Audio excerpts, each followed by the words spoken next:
Okay, so I'm trying to do this one-handed. So I've now got these, well, they're called simplex adjusters, which is interesting. And what I've done is these surfaces were all covered with paint, and there's both milled surfaces on the carriage and this, and I'm pretty sure that those are supposed to be used as gauges. And so I'm setting the adjuster out. You know, you woodworkers, did you know you had precision ground stock in the shop? It's called a jointer knife. This one, 1/8 of an inch. So I'm using that to adjust and lock the simplex adjusters out of 1/8 of an inch. Now there's also one here in the center. And I believe what that's for is to lay a template in there to keep ourselves parallel vertically, while allowing you to punch that one out and draw this one in, so that we have a little, we can adjust the tailing end of our sliding table. If you own sliding tables, you'll know that you want them actually to tail slightly away from the blade, just like you would your fence on the inboard side. You want that to tail that way, and so this does allow that. So I've got those roughly set, and then what I'll do is I'll put the plate on, tighten it up, and use this to slide in between to get it more precise.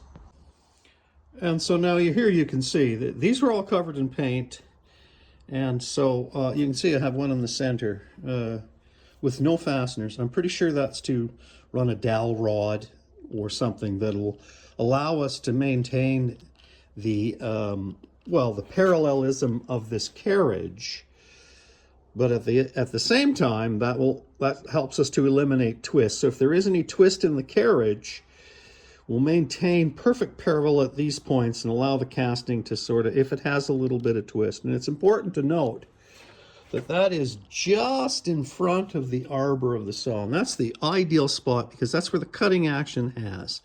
If ahead of the cut and behind the cut is out, the precision just by the design is made much more, well, it's just a better design. Now here, you can, I know that these are not British Standard Whitworth. First of all, they're stamp rolled. See, they got that little triangle on the top. That's not a British Standard Whitworth. Not if you know, you know. And so because of those little hardened roll form things, and this probably isn't British Standard Whitworth, although they do fit in here, and for something like that, I don't really care. I will replace them though. I want to polish the end of that because that sits right here on this thing and adjust the table. And if I've got those little things on there, I'm just going to put on the lathe and just put a little bit of a dome, so that when I'm cranking that up, it's a little easier to set.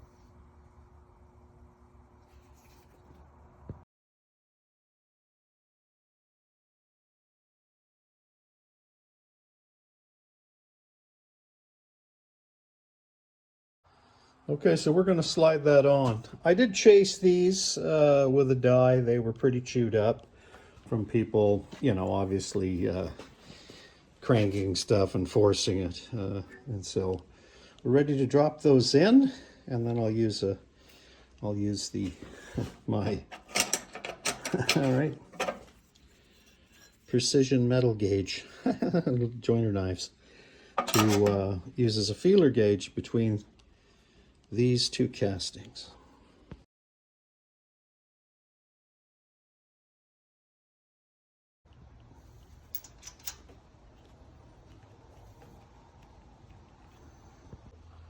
Okay, so these simplex adjusters are pretty easy. See, they've got a little Tommy bar hole. I'm just using an Allen key, and that allows me to rotate that threaded insert to adjust that. And then there's a lock nut that locks it in place. And what we're going for is a gauge for that 1/8 inch. And then we can tighten that up, right? And that is our table gauged at least in this plane. Now we have to do this plane with those jacking screws.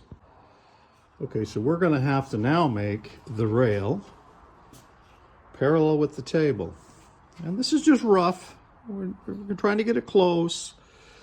We'll fine tune it with a dial indicator once the sliding table's on, and we'll correct that. Now the reason we want this one perfectly level with the table is, even though there are bearings on the rolling carriage that can raise the back and raise the lower, is if the front or the back is higher, then that can actually run parallel. But what it'll do is, if this end is off, that table will drop and our work off the sliding table will plow into this side, although that's the offcut. Inversely, we can start to stick in here. So it's very important, and the reason that they gave us these jacking screws is so that this is parallel. I'll indicate that even closer.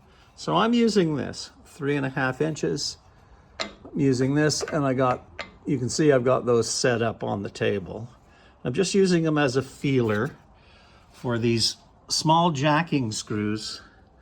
You can see those that I rounded off on the lathe. And that way, my table is somewhat parallel. I determined that by suggesting that they might have put these and that stud coming through the middle.